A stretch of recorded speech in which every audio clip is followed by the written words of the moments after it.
with folks bent on destroying property with no regard for safety of Minnesotans, and certainly no desire to make a statement other than wanton destruction and chaos. I want to thank the Minnesotans who abided by the curfew. I want to thank our responders who are out there protecting our cities as they were taking incoming fire, improvised explosive devices, and a highly evolved and tightly controlled group of folks bent on adapting their tactics to make it as difficult as possible to maintain that order.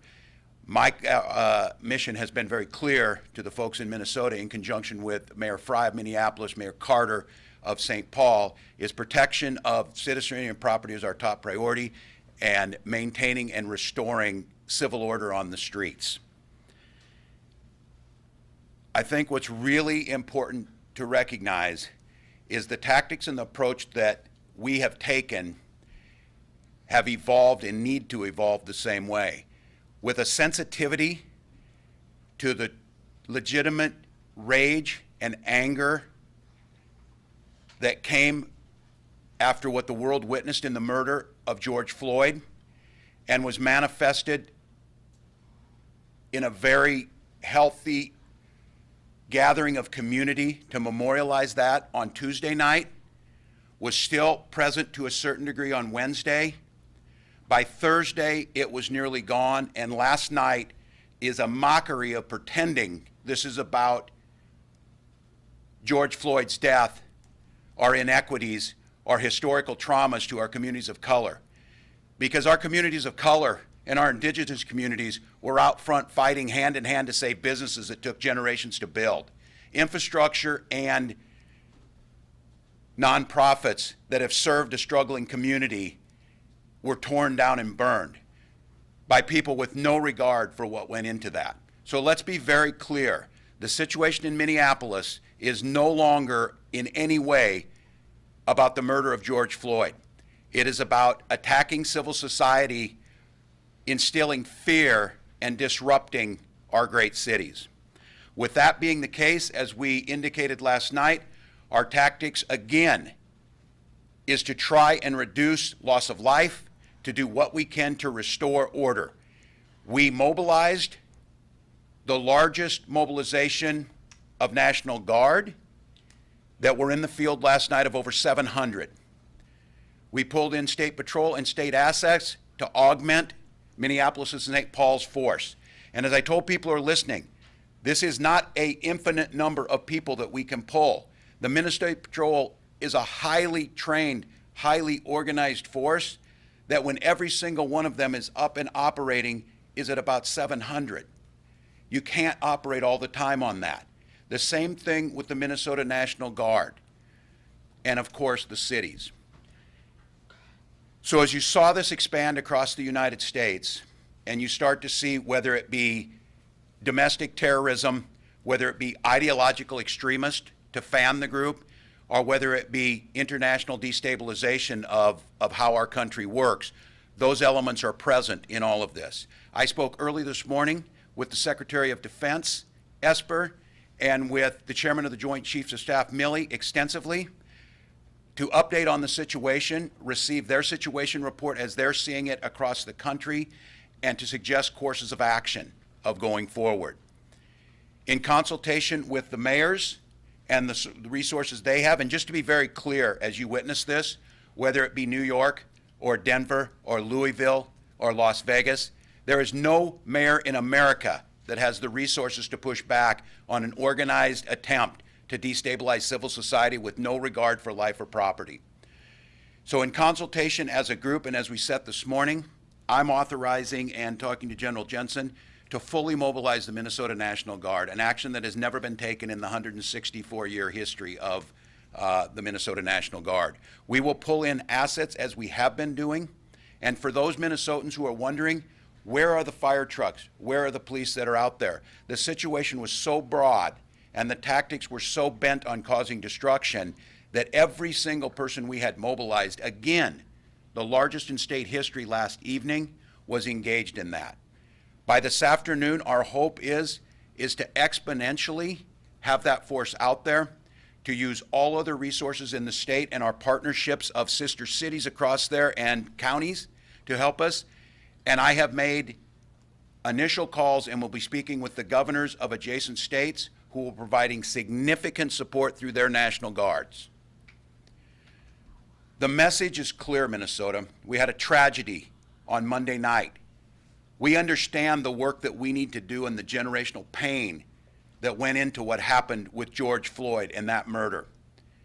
But at this point in time, nothing we do to address those inequities, nothing we do to provide justice to George Floyd and his family that I spoke with last evening, none of those things matter to any of these people who are out there firing upon National Guard, burning businesses of our communities, and making intent on disrupting any semblance of civil life. So in partnership with the mayors and the team that is here, throughout the day today, there will be peaceful protests that were previously scheduled. They will be large, as anticipated.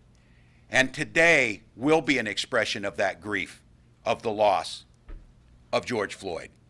There will be legitimate exercising of First Amendment rights.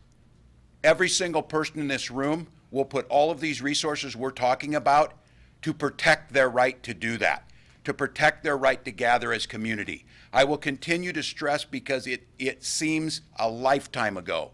We are still in the middle of a pandemic and past 1,000 deaths yesterday. We still have hospitals on the verge of being overrun with COVID-19. The folks that are gathering out there, and if you watch on Tuesday and Wednesday, social distancing masks. The masks last night were worn to disguise. They were not worn to try and do anything. The masks worn by people there were to cause confusion and take advantage of this situation. But the rest of us need to maintain that. For Minnesotans who are wondering and asking the legitimate question, the safety and concern, everyone in this room is up all night. The nightmare of these people starting fires that can jump and arson. At this point in time, it is nothing short of a blessing that we have not had someone killed and an innocent bystander in this. That situation can be expected to deteriorate further with these people. As you're going to hear from Commissioner Harrington, they are adapting, they are receiving information together, they are being fed by professionals in this, in professional tactics, in urban warfare. Those types of things are happening with these people. And they, again, as I said, they are getting what they want. They are getting on TV. They are seeing the images. They have the governor of Minnesota standing up here at 2:30 at night talking about how we're moving things around, and they're getting what they wish. But today they're going to get what they wish. They are going to have an overwhelming force of safety, security, and peace that the citizens of Minnesota and our surrounding neighbors are going to provide to that. They are going to see a coordination to the best of our ability to make sure that this stops and it ends. That is going to happen, and I'm speaking with governors across the country who are in the same situation, trading information. Many cities are where we were on Wednesday night, and they're expecting to be where we were on Thursday night. And that is a situation that must end. So, Minnesotans, this is a challenging time. Our great cities of Minneapolis and St. Paul are under assault by people who do not share our values, who do not value life and the work that went into this, and certainly are not here to honor George Floyd. And they need to see today that that line will stop and that order needs to be restored. With that, I want to welcome up Mayor Jacob Frey, the Minneapolis mayor, and someone who from the very beginning saw this before any mayor in the country and requested National Guard support earlier than any mayor in the country, and now this situation is requesting the next step of full mobilization. Mayor Frey.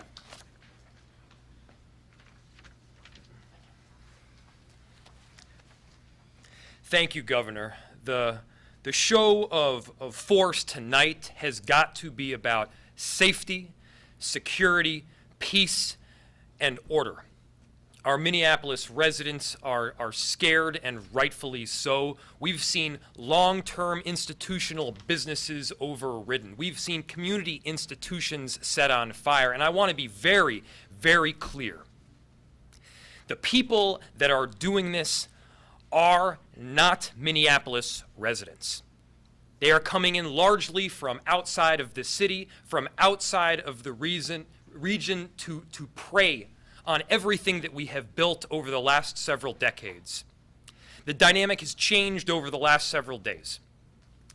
If you looked at Tuesday, it was largely peaceful protest, the vast majority peaceful, the vast majority of people from our city, with a small group of people looking to have intentional disturbance. Gradually, that shift was made, and we saw more and more people coming from outside of the city. We saw more and more people looking to cause violence in our communities, and I have to say, it is not acceptable. If you're concerned, I get it. If you have family members or friends that are even considering protesting, this is no longer about protesting. This is no longer about verbal expression. This is about violence, and we need to make sure that it stops. We're in the middle of a pandemic right now. We have two crises that are sandwiched on top of one another. In order to make sure that we continue to have the necessary community institutions, we need to make sure that our businesses are protected, that they are safe, and that they are secure. So to our Minneapolis residents, we are with you. We will be mobilizing the largest force that has ever come forward in the state of Minnesota history to help. We understand that you're concerned. We want to be there for you. Thank you. Thank you, Mayor. Mayor Carter? Thank you, Mayor Frey. Thank you. What we're experiencing right now is one of the most heartbreaking weeks in American history, certainly in Minnesotan history. We woke up at the beginning of this week to, as we all know, a disgusting, disturbing video of Mr. George Floyd being wrongfully killed. He was unarmed. He was not aggressive. He begged for his life. He called for his mom, and bystanders screamed, "This man is dying." And over the course of a 10-minute video, we see the life squeezed out of Mr. Floyd. Anger over his death is understandable. Sadness, pain, heartache, frustration is legitimate. We have in our community right now an enormous number of people of all ages, of all races, of all backgrounds, who agree that Mr. Floyd should still be alive. We have in our community an enormous number of people of all ages, of all races, of all backgrounds, of all neighborhoods, who are looking to see not only one, but all four of the officers involved in his death be fully held accountable. We have an enormous number of people in our community who are heartbroken by the fact that the name George Floyd does not stand alone in history, but that it joins a too long and too rapidly growing list of names of unarmed, unaggressive African American men who've lost their lives wrongfully at the hands of law enforcement. And the frustration that time and time again we've seen no one held accountable. We have an enormous amount of legitimate frustration of people who ask, when? How long will it take? People who ask, how egregious does it have to be? People who ask, how blatant does it how well documented does it have to be for someone to be held accountable for George Floyd's murder? That frustration, that pain is real and it's legitimate. And to all of the people in our community who believe what I just said, who wholeheartedly need the world to hear that Mr. Floyd should be alive, that someone should be held accountable, and that we as a community, we as a culture, we as a society must do everything we can imagine to keep this from happening again, we stand with you. I stand with you. There are many, many ways for us to work together in a constructive manner that builds our communities, that empowers our communities to speak up with a loud voice. The world is listening. There are opportunities for us to do that in a constructive manner. Unfortunately, there are also those among us who would seek to use this moment, who would seek to use his death as an excuse, as a cover, to agitate for the destruction of those same communities that have been most traumatized by George Floyd's death. Those same communities that have been most traumatized by the dual crisis of a COVID-19 pandemic and an economic crisis that we're facing right now. Those same communities are being re-traumatized right now. As our black-owned barbershops, as our immigrant-owned restaurants, as our local, generational, family-owned businesses are damaged and destroyed night after night. This must stop. I know the governor, I know Mayor Frey, myself, wholeheartedly support the right of people to protest, the right of free speech for people to say what they believe about the world, to speak up and say and participate in making this world a better place.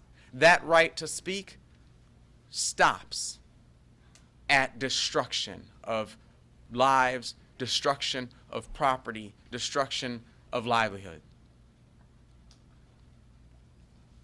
In St. Paul last night, and across our Twin Cities, a curfew went into effect. Because we had a relative stillness in St. Paul, we didn't make an enormous number of arrests, but every single person we arrested last night, I'm told, was from out of state. What we are seeing right now is a group of people who are not from here. As I talk to my friends who have been in this movement for a very long time, who wake up in this movement every day, and I ask them what they're seeing, what they're feeling, what they're hearing, to a person, I hear them say, we don't know these folks. We don't know these folks who are agitating. We don't know these folks who are inciting violence. We don't know these folks who are first in to break a window. And those folks who are agitating and inciting are taking advantage of the pain, of the hurt, of the frustration, of the anger, of the very real and legitimate sadness that so many of our community members feel, to advocate for the destruction of our communities. I echo the governor's statements, I echo the mayor's statements, in that our police officers, our firefighters are facing something they've never faced before. That alone would be very, very difficult to address. One thing that I've learned about the world, about Minnesota, and certainly about St. Paul, is every time ugliness raises its head in our community, the beauty of community, that beautiful spirit that Paul Wellstone once spoke about when he said we all do better when we all do better, arises. Across the Twin Cities yesterday, across St. Paul yesterday, we saw countless neighbors show up for each other. We saw people show up with a broom and a bucket, a rag to clean, and just work together. They weren't cleaning their cousin's store or their uncle's store. They were just coming to help each other, to clean up our city. Over the last couple of months, thanks to the fact that we in Minnesota have a governor who took strong action early to protect Minnesotans in this pandemic crisis, we showed that togetherness by staying home. We showed that togetherness by honoring the stay-at-home orders that our governor has executed. And those efforts resulted in saving lives in our community. Right now, today, this week in Minnesota, we must show that same sense of togetherness. We must show that same sense of unity. We must show that same sense of community and cohesion as we stand forward to say, we will not accept the brutal killing of unarmed black men. We will not accept George Floyd's death, and we will not accept the destruction of our communities either. Those two things, those two values, those two goals are not in competition. They're not in conflict with one another. Actually, they're one and the same. Thank you very much. Thank you, Mayor Carter. Commissioner Harrington?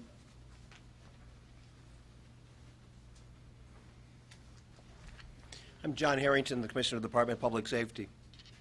The Department of Public Safety was given the mission by Governor Tim Walz to restore order and to maintain and keep the peace.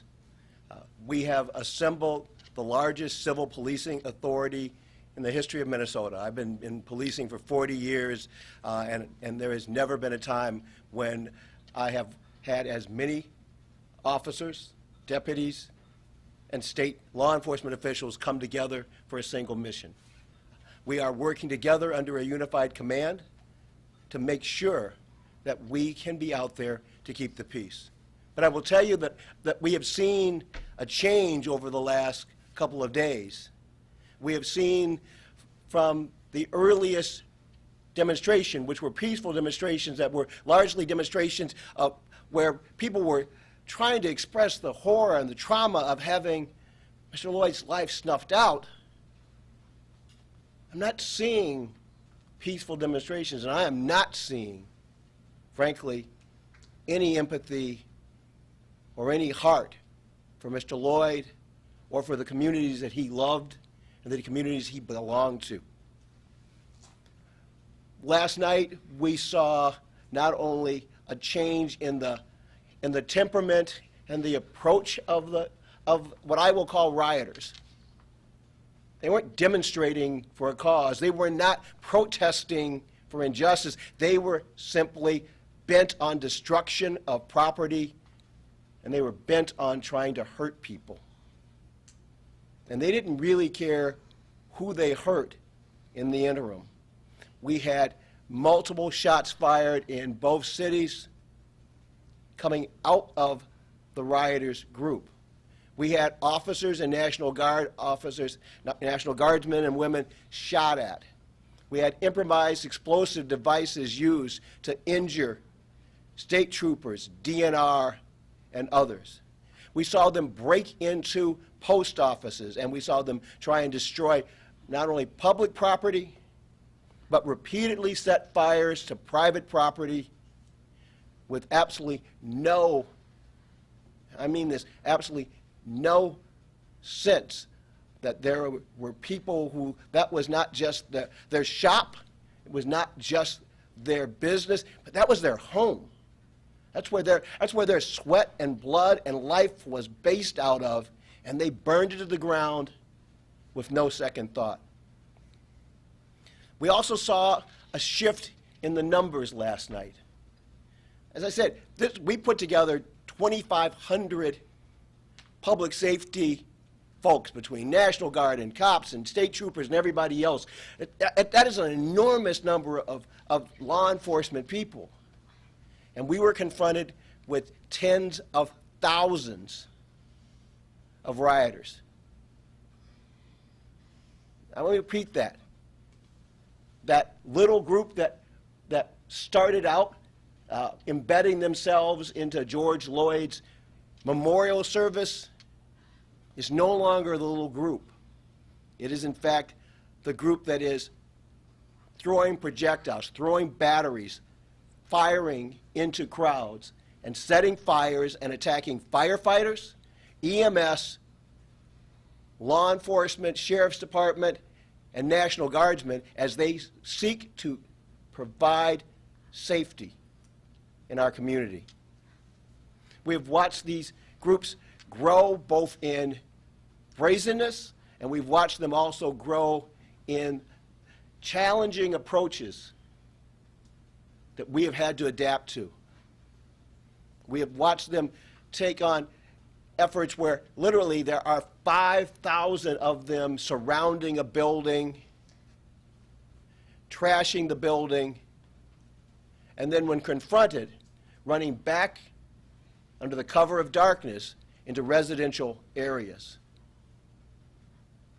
We have watched them try and destroy downtowns, and it's hard to drive through one of our downtowns without seeing the plywood that's up, whether it was as a preventative measure or simply to patch the holes that they had punctured into the buildings that support and are the anchors of our downtown areas. We are adapting to their tactics. We have made more arrests virtually every day, and we have focused on the fact that as this is not a protest, where this is not a demonstration, while that we will always, and I repeat, always respect everyone's First Amendment rights,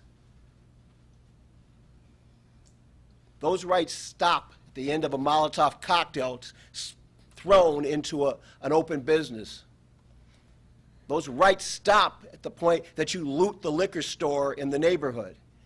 Those rights stop when you loot the gas station, the little mom and pop gas station in a neighborhood. And Minnesota Public Safety and Minnesota's National Guard are gearing up. We're getting bigger, and we are changing our approach because this is intolerable, and we are coming to stop it.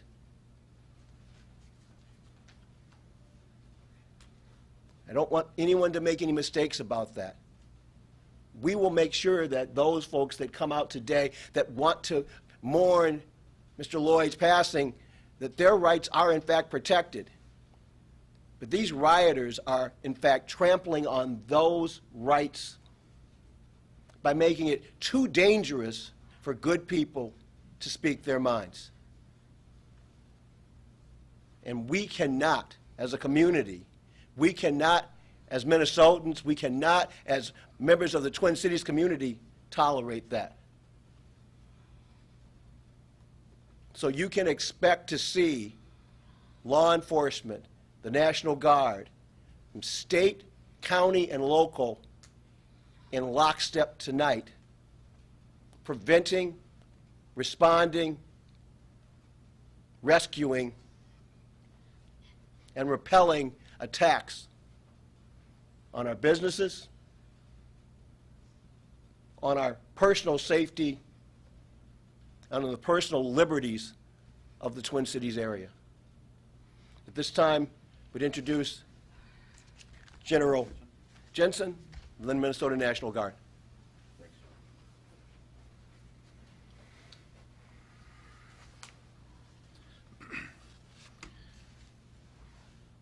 Well, I don't think I could speak with any more passion than the four gentlemen that just spoke in front of me. So what I will do is just give you a quick update on the last 48 hours of the Minnesota National Guard's participation in this operation.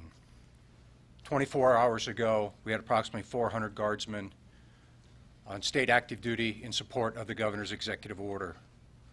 As mentioned by the governor yesterday, we reached a peak that the Minnesota National Guard had never been at before. Over 700 soldiers and airmen mobilized in support of the governor's executive order. And while it was the largest mobilization, and as Commissioner Harrington described, the largest law enforcement operation in Minnesota's history, it was not enough. Early yesterday, we began mobilizing additional soldiers. And we expect by noon to have 2,500 soldiers and airmen mobilized and in support of the governor's executive order. But that's not enough. The governor just announced the full mobilization of the Minnesota National Guard for the first time since World War II. What does that mean? It means we're all in. We're all in with the two mayors to my left, their citizens, their communities that they represent. And we're all in to the two law enforcement professionals to my right, supporting them to ensure we bring stability and peace back to our two great cities. But even that's not enough. As Governor Walz just laid out, we had a conversation with the Secretary of Defense and the Chairman of the Joint Chiefs of Staff, and we are requesting national-level resources to come to the state to make key contributions to the operation that Commissioner Harrington has laid out. So to our two mayors and to our two law enforcement professionals and to you, Governor, the Minnesota National Guard is all in. Colonel Langer.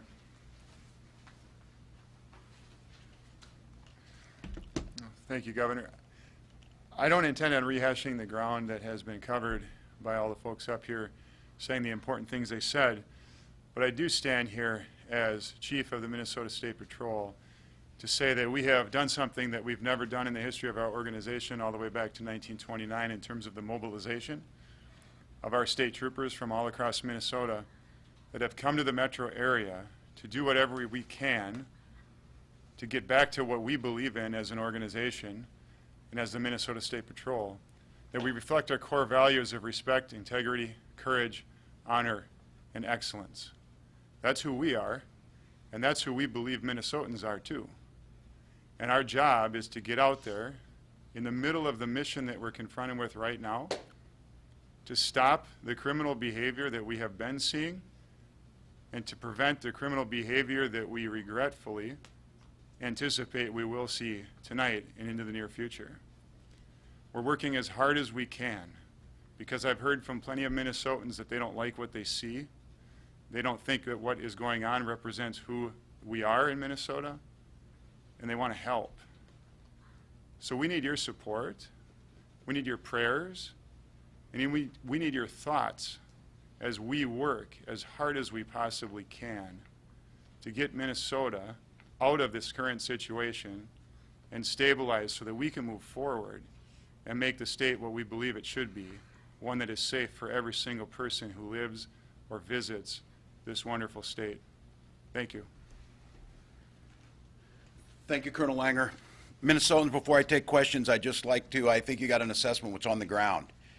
I am certainly not going to make light of the seriousness of where we're at. For those who are wondering if we were timid or something happened, I think you need to understand, even going into last night, this was the largest force and exhausted much of what we had going into that. The professionalism and the tactics were by the book. One of the things is, when you're a force of good and law and order, you play by the rules. When you are bent on destruction and harm and chaos, you don't have to do that. And it makes it very, very difficult. And I think it's important to note, too, that this call and the call-up of the Guard and the attempt to do this is only going to make it more difficult tonight. The people listening do not see this as a deterrent. They are not somehow searching their soul and deciding that this was stupid and destructive and wrong of what they did. This is the challenge they were looking for. The call will go out to join, and the call will be there to try and break the back of civil society and the people putting it forward. So Minnesotans, I'm not telling you and trying to make this any lighter. This is going to be very difficult. And to set expectations, they will slip away and they will start fires. They will do that. No matter how many people we have on the ground with where they were at, our goal is is to decimate that force as quickly as possible that they have, is to protect life, property, and restore that order, but they will bring everything that they have to this. So I think it is very clear, and I would make that statement, and it will use social media, they will do whatever they want to do. Our expectation is to have the curfew in place. Our expectation is to restore order. It will be a dangerous situation on the streets tonight. We will do everything in our power to restore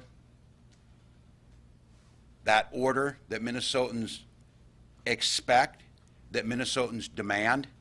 But as each of these folks said, it is going to take all of us. I am grateful to our neighbors, our fellow Americans who are helping and who are sending prayers and thoughts to the fellow governors. I am grateful to the President and the administration for continuing to be on the line and offer and provide assistance when needed. And I am most grateful to Minnesotans. We built this state. We built the North Star. Everything that we believe in, these people are trying to destroy. So if you are on the streets tonight, it is very clear. You are not with us. You do not share our values, and we will use the full strength of goodness and righteousness to make sure that this ends. With that, I'd be glad to answer any questions along with the folks up here. Governor, Peter. could you be more specific about numbers? I don't think you're saying that 10,000 people have come in from out of state, or that every bit of violence was done by people who were coming in from out of state.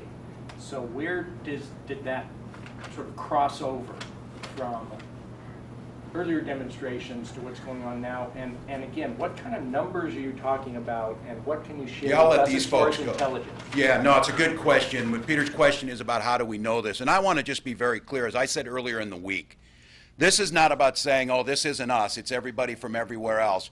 We understand that the catalyst for this was Minnesotans and Minnesotans' inability to deal with inequality, inequities, and quite honestly, the racism that has persisted. I am not denying that. But what we're at right now, and we're trying to get numbers on this, and I will try, and what I'm asking the media to help us on, we're going to start releasing who some of these people are, and they'll be able to start tracing that history of where they're at and what they're doing on the dark web and how they're organizing. But I'm not trying to say that. I think our best estimate right now that I heard is about 20% is what we think are Minnesotans, and about 80% are outside. So I'm not trying to deflect in any way. I'm not trying to say there aren't Minnesotans amongst this group. We know that we have folks that may not be there too.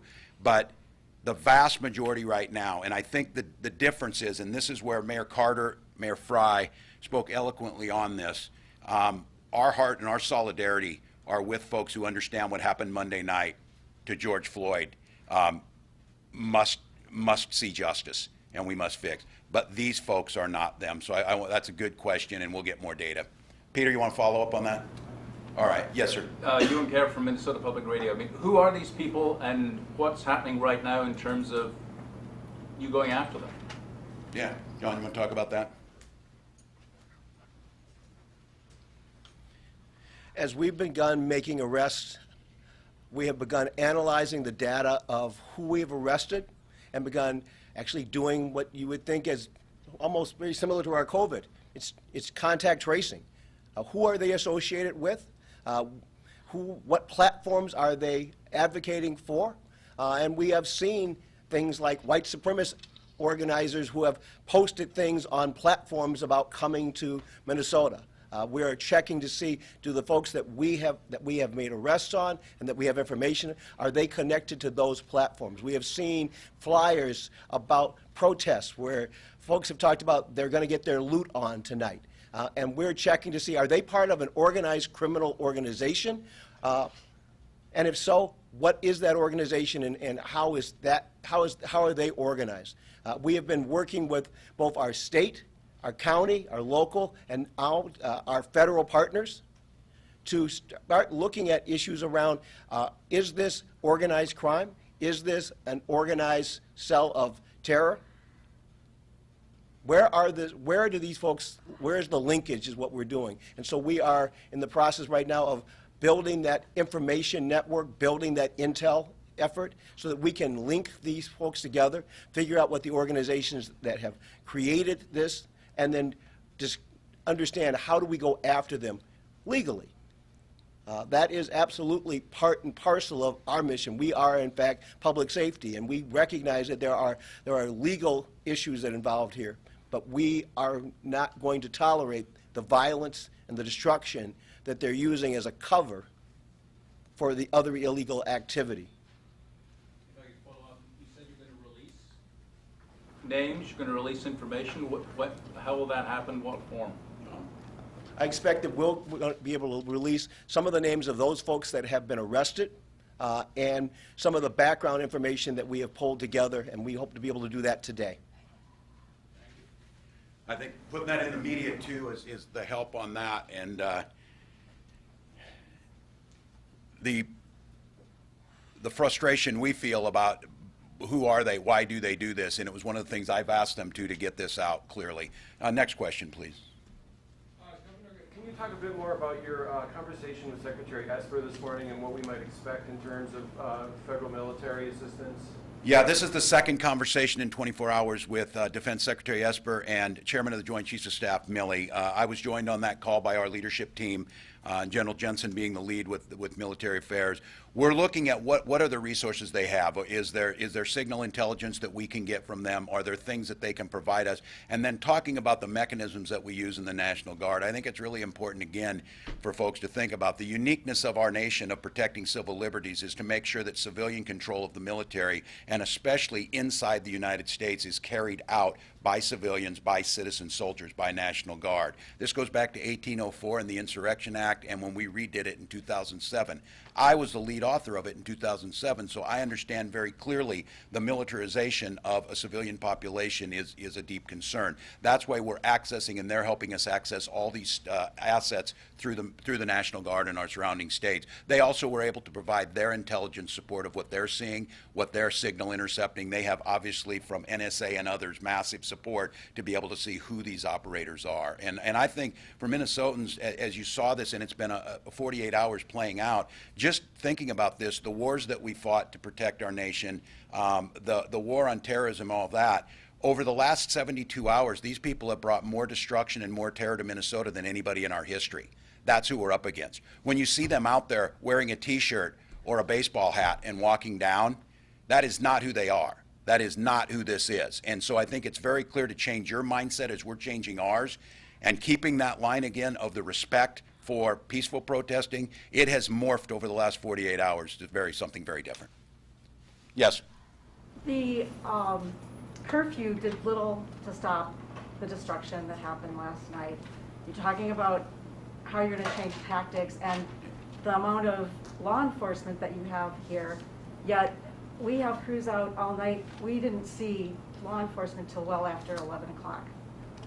Yeah, and it's a question I brought to you. It is a sheer numbers. I mean, this is never, there were more law enforcement, and they were actively engaged, they would tell you, like no time in the 90-year history of that. That's how big this was. One of the things about a curfew is, much like I continue to say, civil society is not maintained just by laws and the threat of punishments. It's maintained by the sense of a social compact that we share the same values. What the curfew does is it gives us a legal authority to make the arrests of people who are out there, to start separating that. So I would just be very clear to people tonight, what I believe, and I think setting the expectations on this, what you've seen in previous nights, I think, will be dwarfed by what they will do tonight. And if you are an innocent bystander going out there tonight, you will be swept up in this. We will do the best. But thinking about the logistics of arresting someone who is in a force, wants to break the line, and what we're talking about is, under the tactics that they use, if we step into a crowd who's someone who threw a Molotov cocktail at us, the minute you do that, they're surrounding those folks. They're making sure and they're cutting us off. They're trying to escalate a situation where deadly force is used, and then chaos ensues. So the question about, are you out there, have you put enough on there? Just to be very clear, the mayor of Minneapolis requested National Guard support earlier than anybody in the country. National Guard was mobilized at a level unseen in Minnesota history by Wednesday morning. The forces on the ground last night were dwarfing anything we've seen from riots, from the Hormel strike, going back in Minnesota history. So you're seeing the sheer numbers of where the protesters were at, and that is our job and what we're doing today to pull in all these resources. But just to be very clear, those who say, federalize and bring them in. You're talking about 400 people under that scenario, and also fundamentally changing how we go about policing and striking that balance. So if it were the case, throw everything at this, send out 100,000 people and go out and arrest every one of these people. That's the situation you would see on the streets. So there has to be tactical. It has to be with the support. We have to get the help from the public to making sure that if you are not involved in this, and what I would ask today is, if you know where these people are sleeping today, let us know and we will execute warrants. Let us know if there's someone that's there to do this. Start talking it back. If you know someone was down there protesting, help us. Help us. Call that in. Tell us who they were. They're not from Minneapolis, but they're staying down here. They're doing this. They're coming in. Next question. Yes. A couple of questions. How many arrests have been made so far? And how would you attempt to go about enforcing the curfew, putting law enforcement in harm's way in a situation? I'll say like this that? for the commissioner before he comes up here, and this is one, again, as I think all of us, is being as transparent as possible. I'm speaking to Minnesotans now about articulating a plan. Some of this is going to be the tactics that we use. These folks are very smart. If I tell exactly and he tells you, they will adjust and they will adapt. We changed in 2 nights. They changed with us. So I'll let John talk about the number of arrests and maybe some of the basic techniques you're seeing.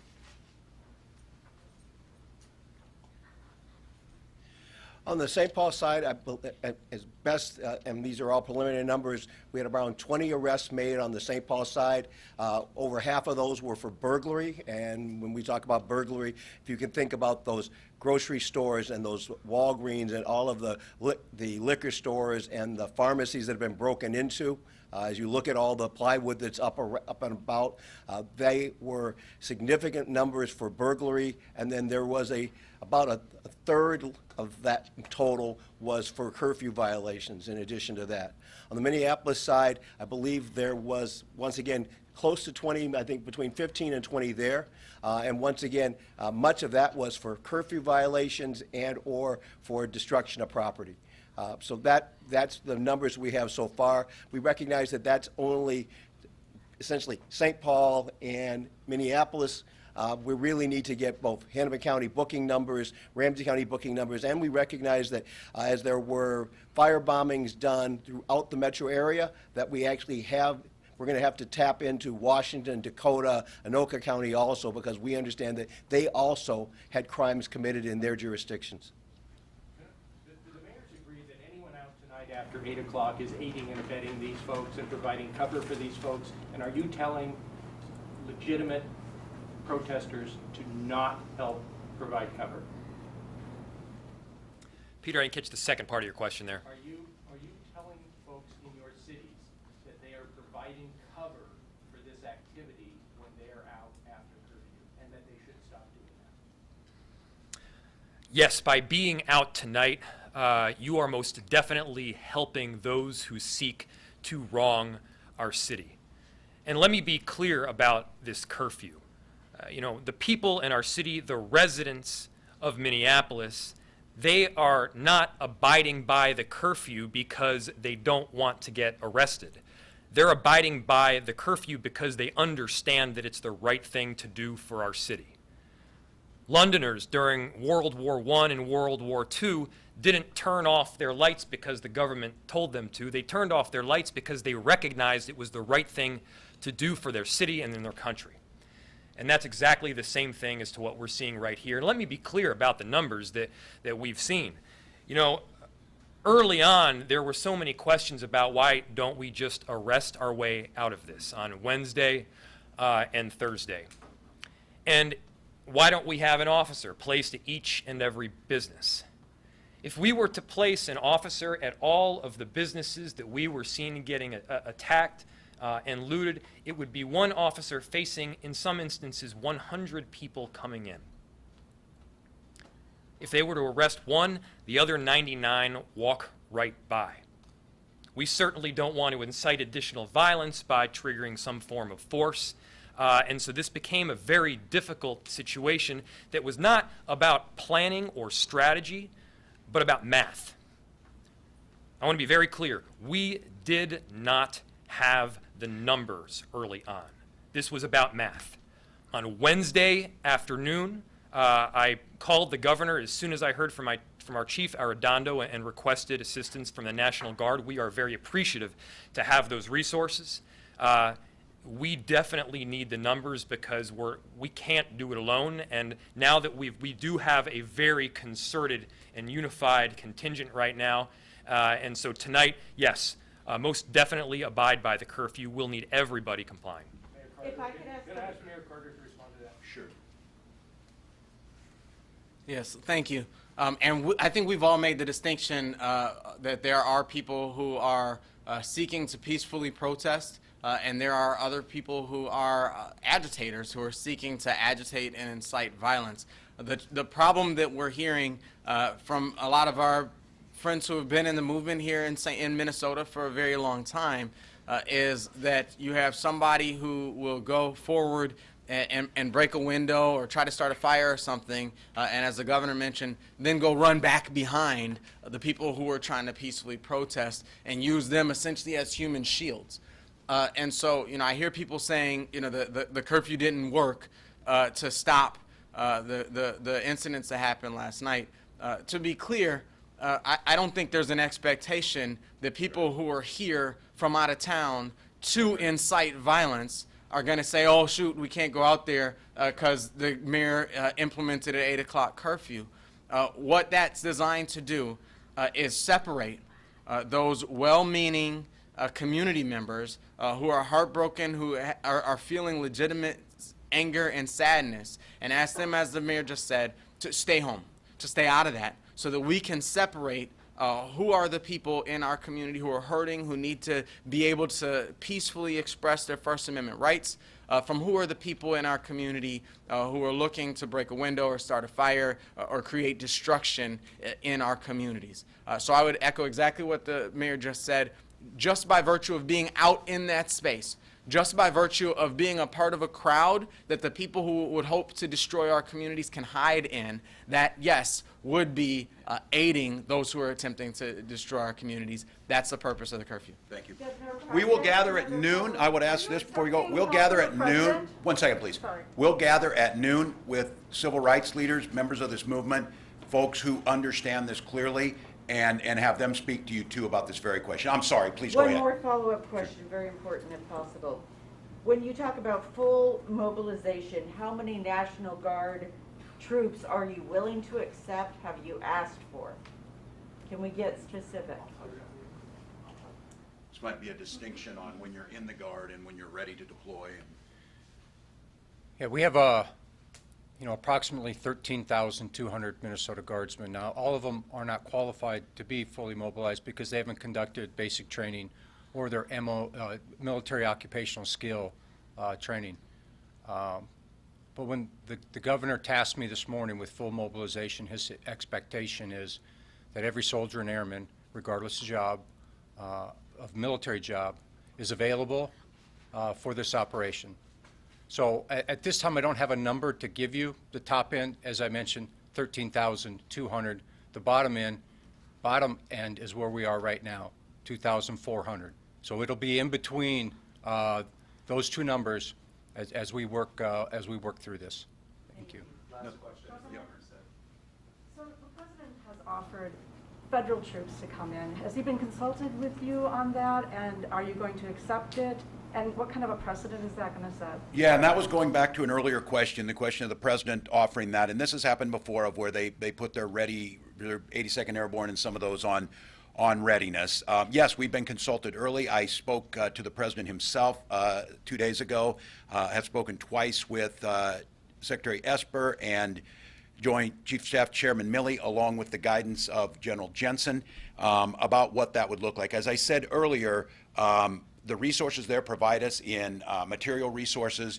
There is a mechanism with the National Guard, which we are relying on, which is quicker and better and much easier to do, is to rely on our state partners around us to provide that. Federal troops, again, not from the community, and I think for people to think about this, they're not talking about mobilizing the entire United States Army. We're probably talking in the neighborhood of several hundred. We can get more troops quicker than that by doing this, but that is an option that was put out there, and it's support that goes with us. At this time, Minnesotans, we will be back here. We'll bring some faith leaders to talk to you about it. We have planned demonstrations today, true demonstrations, true expressions of grief, true calls to heal our community and work. We will be out there, and the folks that are here will be out there to support that and protect that and honor that right. But we're asking those people, as soon as those are done, to disperse, to be out of the area, and to not do what the mayors both clearly and eloquently, and I would associate myself exactly with them. If you're out after 8 o'clock, you are aiding and abetting these folks. You are helping make it easier for them, and you're giving them the cover of that exactly they want. So, Minnesotans, that this is an unprecedented time we're in. It may be an unprecedented time in American history. To my fellow governors who are experiencing this and the mayors, we stand with you as Americans who value decency, who value community, who value the rule of law, and we stand together. This is an opportunity for our nation to truly become united about this, to isolate those folks who are meant to bring us harm, and to learn from this experience and become stronger. We'll be back with you shortly. Thank you. Thank you, mayors.